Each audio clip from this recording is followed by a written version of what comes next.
Hi everyone, welcome to Intentional Parenting 101.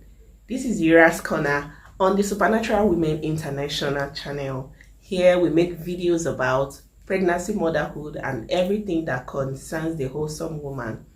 Today's discussion is about the things I did or I am still doing intentionally as a new generation mother.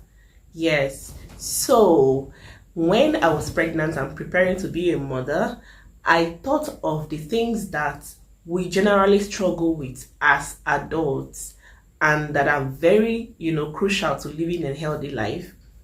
I know that drinking water is something that some of us struggle with, and then also exercising. I haven't been able to do something about exercising, but for drinking water, I made a decision from when I was pregnant that I was going to make sure that all my kids are taught how to drink water very well from when they are, from when they are little. And so what I did with my baby, because he was exclusively breastfed for the first 6 months of his life, that means for the first 6 months he wasn't drinking water, he wasn't eating anything. All he lived on was breast milk. And then when he turned 6 months, we introduced complementary feeding, which is introducing semi-solid foods and also still breastfeeding until 2 years old, just as recommended, right? So I did that. Yay, thumbs up to me, and also thumbs up to you if you're going to decide to do the same, or if not, it's still fine. It's still fine. All right, so now I made that decision to, make sure that my child or my children, they learn how to drink water early. So what I did was immediately we stopped the exclusive breastfeeding and introduced water to what he was taking. I was constantly giving him water, like every almost per minute per second, just to encourage him. Oh, drink water. If he's crying, we say, oh, stop crying, or yeah, drink water. Or if he's happy, oh, Elvi, come and drink water. The water thing was so much that right now he just grew up with it and he loves to drink water, right? So he on his own picked it up, and it's been a good habit that I'm very excited about.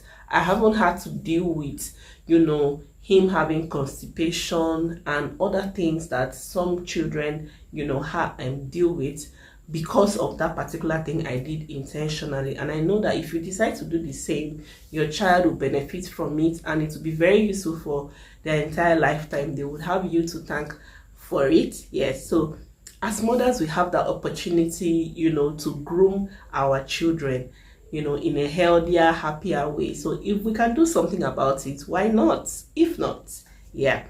So the next thing I did intentionally as well, although I caught on it very late, was ensuring that, our babies have a routine. Children work very well with routines. So if you can start early, right from when you give birth to them, establish routines early, sleep routines, feeding routines, and all that, play routine, even when they become toddlers, they should just, know in this whole clockwork thing, it works, is very good for them, and it will help you to get things done very well. So it's very useful.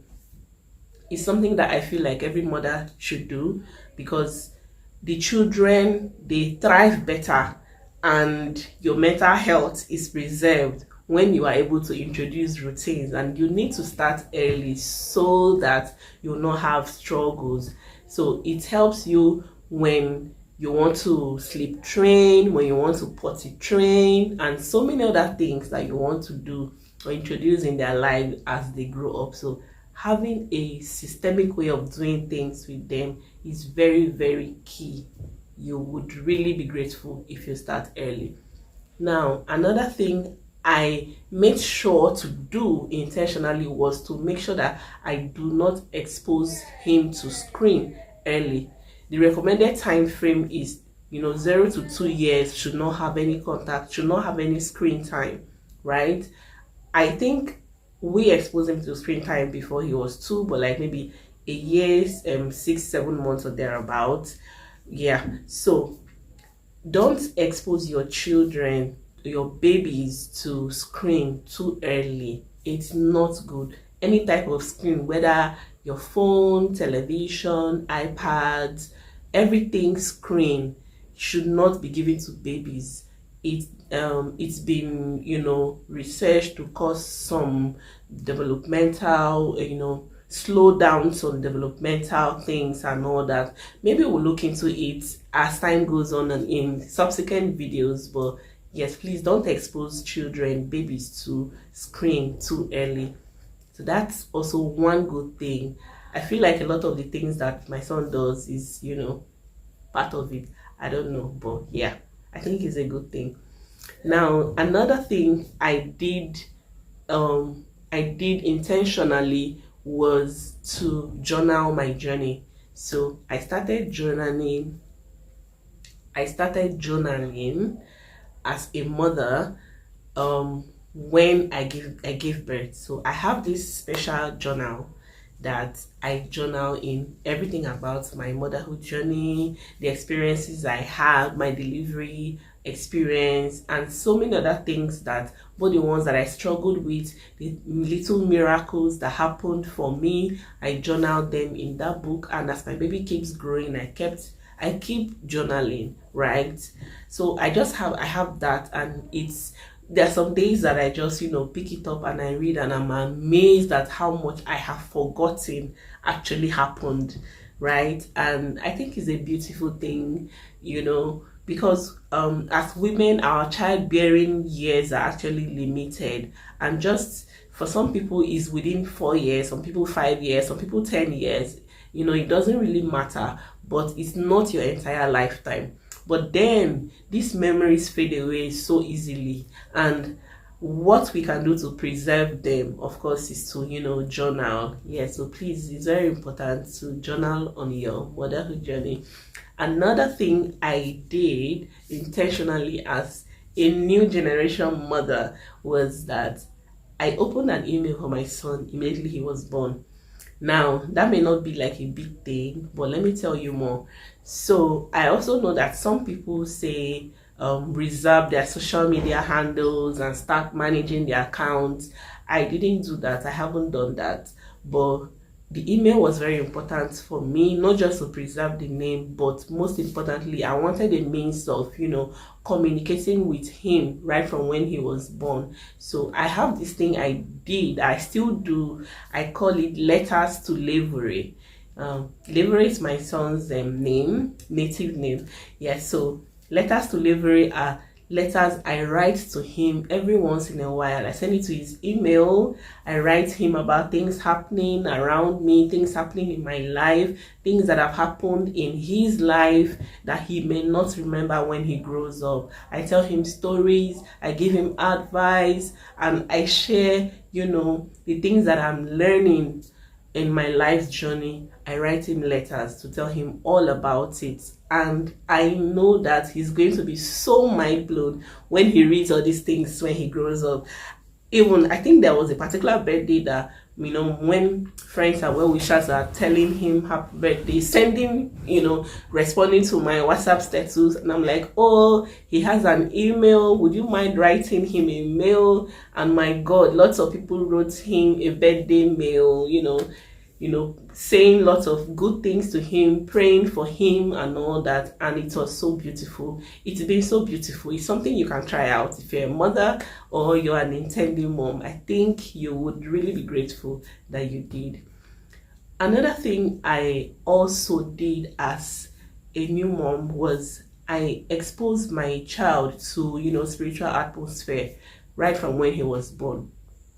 So I don't do this thing of, oh, if I want to pray in the midnight, even when I was still breastfeeding, I don't do this thing of, putting him to sleep in one room and then I go to another room to pray. No, I stay where he is and pray.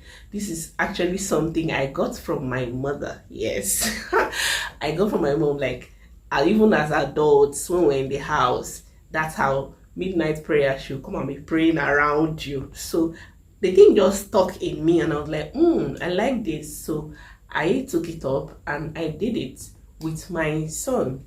So I noticed that doing it, it just does something to him.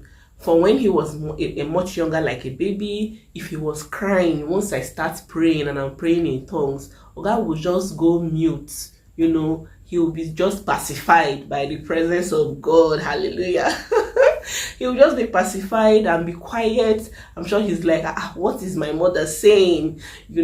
So just exposing them to that spiritual atmosphere is very, very good, very, very vital. Speak words to them. Even when he was in the womb, I was already speaking to him. So those words, I keep speaking it, and I'm still speaking it to today. But very importantly, please expose your children to spiritual atmosphere very early, so that they can grow up with it, and it's something they may thank you for later. Now we're almost done, but 2 more things and we will be done with the video. But the next thing I did intentionally as a mom was to make sure that I create human connections. What I mean by human connections is, I know that some adults struggle with making human connections in life. So I told myself that I was going to, raise my children to be very warm. I was going to raise them to, know how to relate with people, appreciate family, appreciate friendship. And so I exposed them to that kind of love as he was growing. Looking at my son now, I really love the result I'm seeing, because he's all about it. He's more like a people, not extremely, not the extreme side of it, but he's very kind, he's very warm, and he relates very well with people. I was always exposing him to my friends. Sometimes, even right now, he can stay and say, oh, I want to call auntie this, I want to call auntie that, and I really, really love it. It's amazing that he calls these people, not because I suggested it to him, but these are people I'm always telling him about. Oh, I show him pictures of my friends, just create that impression in him that, oh, in life you relate with people, that you care about people, relatives, uncles, aunties, even the people that he's not seen. I tell him about them, show him pictures, make him to do video calls with them. Just encourage human, interaction and connection. In as much as, school friends and church associations, all those things are very important, but little intentional things here and there, just to make sure that I achieve that part of my desire for my kids. And finally, one thing I did intentionally as a mom was I made sure that there wasn't too much attachment to me. What I mean by this is that I really don't like most times when some mothers want to maybe go out and they are not able to do so because nobody else can take care of their baby. I never liked that. So what I made sure to do was make sure that my son is not so attached to me that he always wants to be with me all the time. How I achieved this is by, letting him have his own space and his own time right from when he was, coming up and all that. A lot of intentional things, just going out without him and making him to understand when you want to go out, I'm going to be back soon, and all that.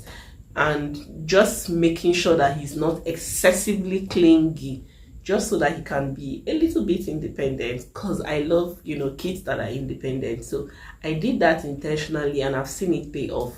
So yeah, these are a few of the things I have done intentionally as a new generation mother. Are there things you're doing that you think would benefit me? Please share with me. I really want to read it in the comment section. And also, did you find any of the things I'm doing very interesting? Let me know, so it will encourage me to share more things on here. Please subscribe right now if you enjoyed the video, and share it to other mothers that you know would need this video. Thank you, and see you next time. Bye.